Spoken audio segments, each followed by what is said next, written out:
والإسلام ديني ومحمدا رسول الله ويقيني أدنو إليه ساجدا بجبيني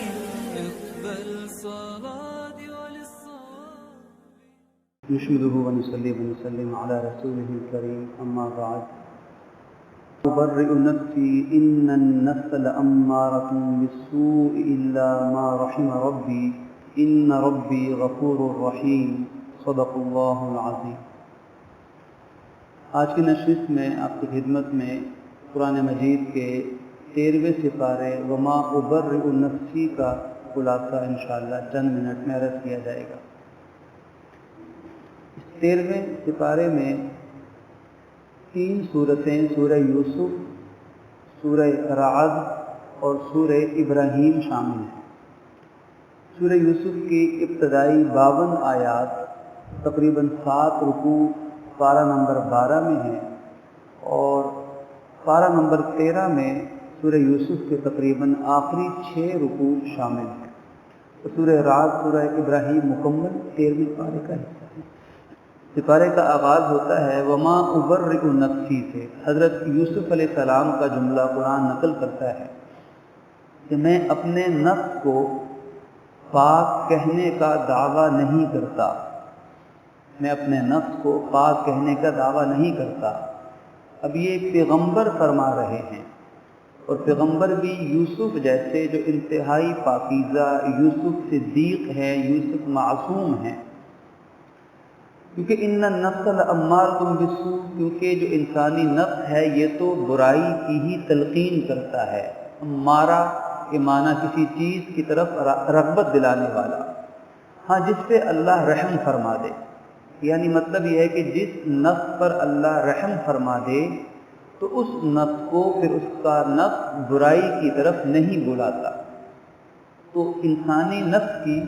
3 قسمیں، نفس سے مراد دل کی خواہشات کی آماجگاہ یعنی انسان کا دل۔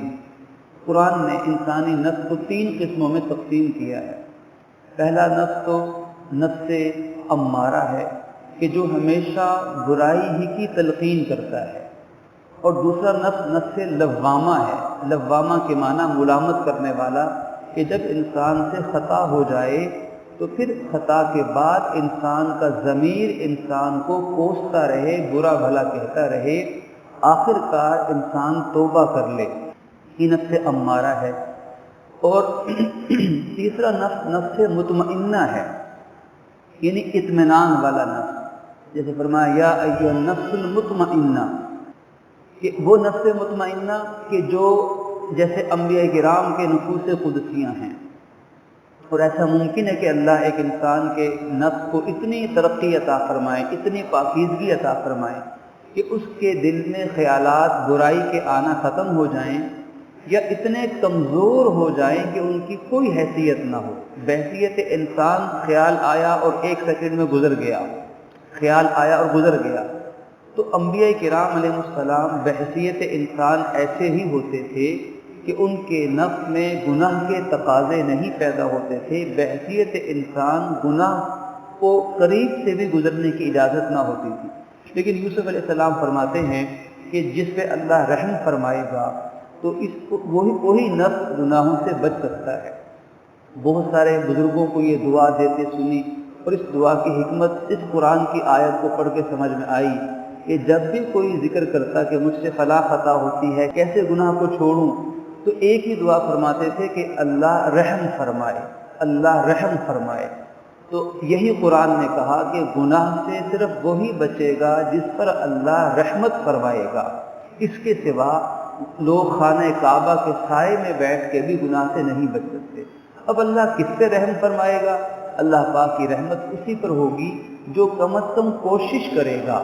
گناہ سے بچنے کی کوشش میں لگنا یہ انسان کا کام ہے، اور گناہ سے بچانا یہ اللہ کی رحمت کا کام ہے۔ پھر اس کے بعد اسی رکوع کے اندر حضرت یوسف علیہ السلام کے اس مقام کا ذکر ہے کہ اللہ پاک نے بڑے امتحان میں ان کو کامیاب فرمایا، اور مصر کے بادشاہ نے آپ کو تمام مصر کے خزانوں پر وزیر خزانہ مقرر کر دیا،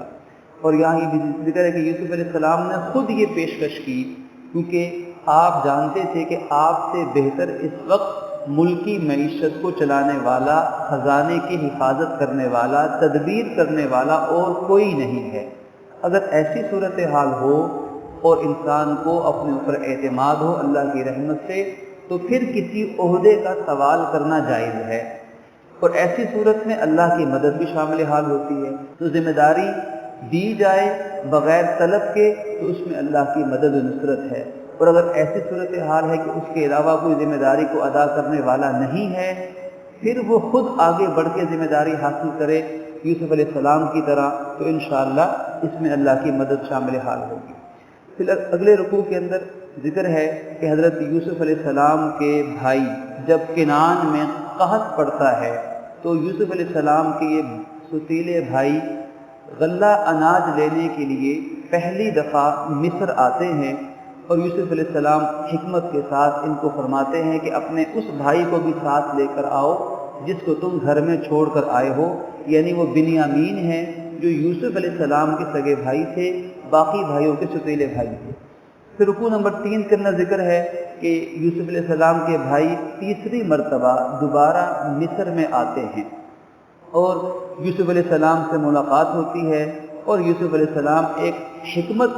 کے ساتھ، ایک مصلحت کے ساتھ اپنے اس بھائی بنیامین کو اپنے پاس ہی مصر میں روک لیتے ہیں۔ یہ باقی بھائی واپس چلے جاتے ہیں، اور پھر چوتھے رکوع کے اندر ذکر ہے کہ یہ بھائی تیسری مرتبہ پھر دوبارہ حضرت یوسف علیہ السلام کے پاس مصر میں آتے ہیں، اور تیسری مرتبہ میں یوسف علیہ السلام سے ان کا تعارف ہو جاتا ہے۔ پہلے 2 سفر کے اندر کہ یوسف علیہ السلام کو نہیں پہچان پاتے، یوسف علیہ السلام اپنے بھائیوں کو پہچانتے تھے، لیکن تیسری مرتبہ اپنے بھائیوں کو پہچانتے ہیں، بھائیوں کے ساتھ تعارف کرواتے ہیں، اور ان تمام باتوں کی تفصیل رکوع نمبر 4 کا حصہ ہے۔ حضرت یعقوب علیہ السلام جن سے پہلا بیٹا جدا ہوا تھا یوسف بچپن میں، 40 سال کم و بیش اس بیٹے کو یاد کر کے تڑپتے رہے ہیں۔ اب دوسری مرتبہ یہ ہوا کہ جو یوسف کا بھائی بنیامین تھا، چونکہ انہیں بھی مصر میں روک لیا گیا تھا، اب پھر یہ پریشان ہوئے، اور قرآن کہتا ہے کہ جب یوسف گم ہوئے اس وقت بھی ان کا طریقہ وہی تھا جو بنیامین کی گمشدگی یا ان سے جدائی کی صورت میں تھا، اور وہ طریقہ کیا تھا؟ انما اشکو بثی وحزنی الی اللہ، کہ میں اپنے ہر غم کو، ہر مصیبت کو صرف اللہ کی بارگاہ میں پیش کرتا ہوں۔ تو پتہ یہ چلا کہ انسان کو اپنے مصائب، اپنی پریشانیوں کو اللہ کی بارگاہ میں پیش کر کے اس سے رحمت کی دعا مانگنی چاہیے۔ تو بہرکیف یوسف علیہ السلام کا سارا خاندان، رکوع نمبر 5 میں ذکر ہے کہ بنی اسرائیل سارے کے سارے پھر فلسطین سے مصر میں آ کے آباد ہو گئے، اور یوں حضرت یوسف علیہ السلام کا وہ خواب جو بچپن میں دیکھا تھا اللہ نے یوں پورا فرما دیا، اور اس طرح اس چیز کا جواب بھی مل گیا کہ سورہ یوسف جس سوال کے جواب میں نازل ہوئی، یہود نے نبی اکرم صلی اللہ علیہ وسلم سے یہ سوال کروایا تھا کہ آپ بتائیے کہ جو بنی اسرائیل ہیں، یعنی حضرت یعقوب علیہ السلام کی اولاد جن کا لقب اسرائیل تھا، حضرت یعقوب کے 12 بیٹے تھے، پھر 12 قبائل آگے بنے اسرائیل میں چلے، یہ تو فلسطین کے رہنے والے تھے، ارض مقدس کے، یہ مصر میں آ کے کیسے آباد ہوئے؟ ابھی جو پوری تاریخ تھی، یہود جانتے تھے کہ نبی اکرم صلی اللہ علیہ وسلم کو اس تاریخ کا علم نہیں ہوگا، کیونکہ ایک تاریخی بات ہے، پچھلی کتابوں میں کہیں آئی ہوگی، تو چونکہ حضور کو علم نہیں ہوگا، اس لیے ہمیں جب وہ جواب نہیں دے پائیں گے تو ہمیں اعتراض کرنے کا موقع مل جائے گا۔ اس قسم کے ہتھ کنڈے وہ استعمال کرتے رہتے تھے۔ اللہ عز و جل نے سورہ یوسف کو اتار کے صحیح تاریخ بتا دی کہ پوری ہسٹری یہ ہے، شروع سے لے کر آخر تک پورا واقعہ بتا دیے کہ یوسف کہاں سے چلے، اور پھر مصر کے بادشاہ کیسے بنے، اور بنی اسرائیل کیسے مصر میں آ کے آباد ہوئی، یوں ان کے سوال کا جواب بھی ان کو مل گیا۔ اور پھر اس آخری رکوع کے اندر حضرت یوسف علیہ السلام کی حمد و ثنا کا ذکر ہے کہ یوسف علیہ السلام نے اپنے بھائیوں کو معاف کر دیا، اور فرمایا جو ہمارے درمیان اختلاف ہوا تھا، یہ اختلاف، یہ جھگڑا تو شیطان نے پیدا کیا تھا، اپنے بھائیوں کو اپنے سامنے شرمندہ بھی نہیں ہونے دیا، ان کو شرمندگی سے بھی بچائے۔ یہ ہے اخلاق یوسف علیہ السلام کے پیغمبرانہ اخلاق۔ بھائیوں سے کہا بس بھول جاؤ جو ہوا یہ، کیونکہ ہمارے درمیان یہ جھگڑا شیطان نے پیدا کیا۔ اور اللہ پاک کی حمد و ثنا بیان کی کہ آج یوسف کنویں سے نکل کر مصر کے تخت پہ بادشاہ بن کے بیٹھا ہے، تو اس میں یوسف کا کوئی کمال نہیں ہے، یہ تو اللہ پاک کی عطا ہے، اللہ پاک کی رحمت ہے، اللہ رب العزت کی نعمت ہے۔ تو پتہ چلا کہ انسان کو ہر نعمت میں اللہ تعالیٰ کی ہی تعریف کرنی چاہیے، نہ کہ اپنی تعریف۔ اور اس پورے واقعے کے اندر یہاں آخری رکوع کے اندر جو ہمیں احکامات ملتے ہیں، ہدایات، اس میں یہ بھی ہے کہ اے نبی جی آپ ان سے کہہ دیجئے، کن سے کہہ دیجئے؟ پوری امت سے، مشرکین مکہ سے، اس زمانے کے تمام لوگوں سے، کہ ھذہ سبیلی، میرا یہی راستہ ہے، ادعو الی اللہ، کہ میں اللہ کی طرف لوگوں کو بلا رہا ہوں، علی بصیرہ، پوری بصیرت کے ساتھ، حکمت اور دانائی کے ساتھ، انا، یہ میرا کام بھی ہے، ومن اتبعنی، اور قیامت تک جو بھی میرا نام لیوا پیدا ہوگا اس کا کام بھی ہے، ومن اتبعنی، جو میری اتباع کرنے والا ہوگا۔ تو اس سے پتہ چلا کہ یہ جو 1.25 لاکھ نبیوں کا فریضہ تھا، دعوت و تبلیغ، دین کی تبلیغ اور دین کی دعوت اور پیغام کو آگے پھیلانا، یہ 1.25 لاکھ نبیوں کا فریضہ بھی تھا، اور یہی فریضہ نبی پاک صلی اللہ علیہ وسلم نے ادا فرمایا ساری زندگی، اور قرآن اور حضور کی سنت سے یہ فریضہ قیامت تک آنے والے ہر مسلمان کے ذمہ لازم ہے۔ اب بحیثیت مسلمان ہمارے ذمہ 2 چیزیں ہیں، پہلی بات تو ہے کہ خود دین پہ عمل کرنا، اور دوسری بات بھی اسی طرح لازم ہے، اور دوسرا مقام ہے کہ اوروں کو بھی اسی کام کی دعوت دینا۔ اب مسئلہ یہ ہے کہ پہلی بات میں بھی کمزوری ہے کہ اپنا عمل کمزور ہے، اور دوسرا معاملہ تو اور زیادہ کمزور ہے کہ دین کی دعوت و تبلیغ، لیکن سنت کے مطابق، منہج نبوت کے مطابق۔ اور اس پوری صورت میں حضور اکرم صلی اللہ علیہ وسلم کے لیے یہ تسلی بھی ہے، یہ اطمینان بھی ہے کہ دیکھو کہ جیسے یوسف علیہ السلام کے بھائی حضرت یوسف کے مخالف ہو گئے محض حسد کی بنیاد پر، اسی طرح آج مشرکین مکہ اور کئی لوگ نبی اکرم صلی اللہ علیہ وسلم کے مخالفت پر اتر آئے ہیں، اور 100% قصور ان کا اپنا ہے۔ حضرت یوسف علیہ السلام نے صبر و تحمل سے وقت گزارا، اللہ کے نبی بھی صبر و استقلال سے گزر رہے ہیں، اور آخرکار حضرت یوسف علیہ السلام ہی غالب ہو گئے۔ تو انشاءاللہ نبی اکرم صلی اللہ علیہ وسلم کو بھی اللہ غلبہ اور فتح عطا فرمائے گا، اور وہ غلبہ و فتح اللہ پاک نے فتح مکہ کے موقع پر بھی عطا فرمایا، اور آپ کی زندگی میں پورے عرب کے اندر اسلام غالب آ گیا۔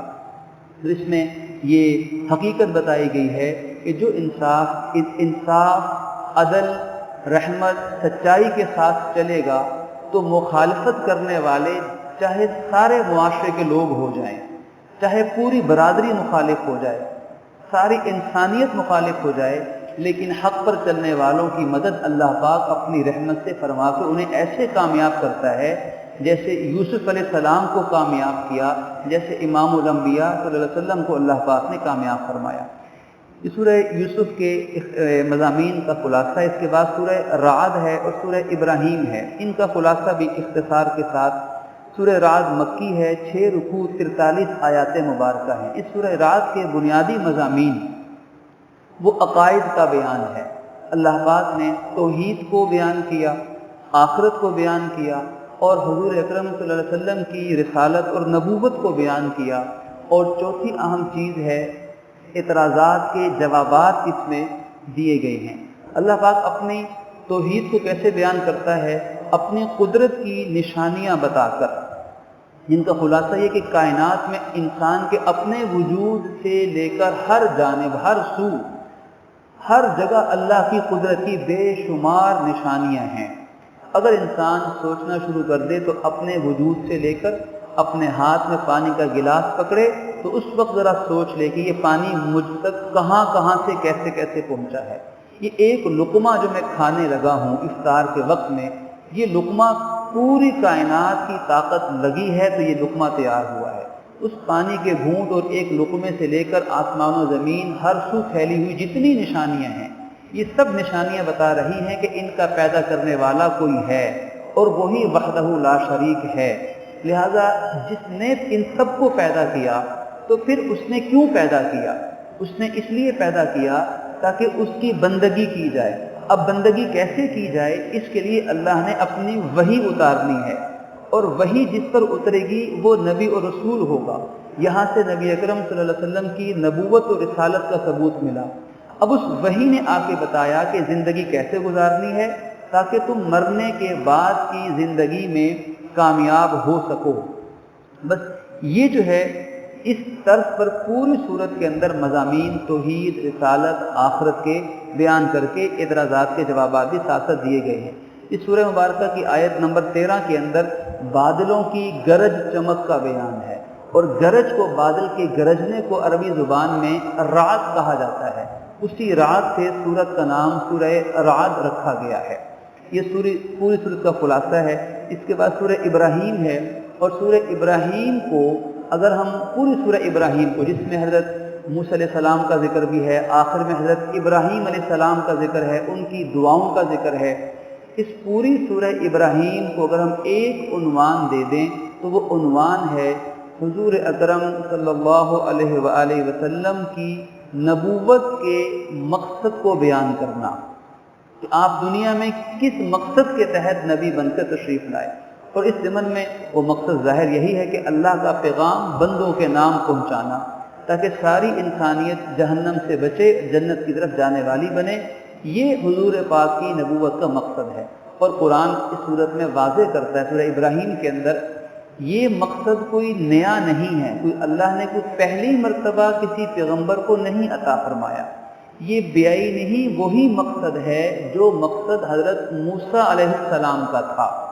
یہود جنہیں مانتے ہیں یہی مقصد حضرت موسیٰ علیہ السلام کا بھی تھا، بالکل وہی تبلیغ حضرت موسیٰ نے بھی کی، وہی تبلیغ حضرت عیسیٰ نے بھی کی، اور ابراہیم علیہ السلام کو ساری قومیں اپنا بڑا مانتی ہیں، تو ابراہیم علیہ السلام کی بھی لفظ بلفظ وہی تبلیغ، وہی مقصد، وہی پیغام تھا جو حضور پاک آج ساری انسانیت کو عطا فرما رہے ہیں۔ لہٰذا ساری انسانیت کو چاہیے کہ غیر مشروط طور پر نبی آخر الزمان صلی اللہ علیہ وسلم پر ایمان لائے اور ان کی اطاعت کرنے کی کوشش کرے۔ یہ سورہ ابراہیم کا خلاصہ ہے۔ یہاں پہ 13واں پارہ مکمل ہوتا ہے۔ اللہ رب العزت اپنی خاص رحمت سے ہمیں قرآن مجید کو سمجھنے اور اس پہ عمل پیرا ہونے کی توفیق عطا فرمائے۔ وآخر دعوانا ان الحمد للہ رب العالمین۔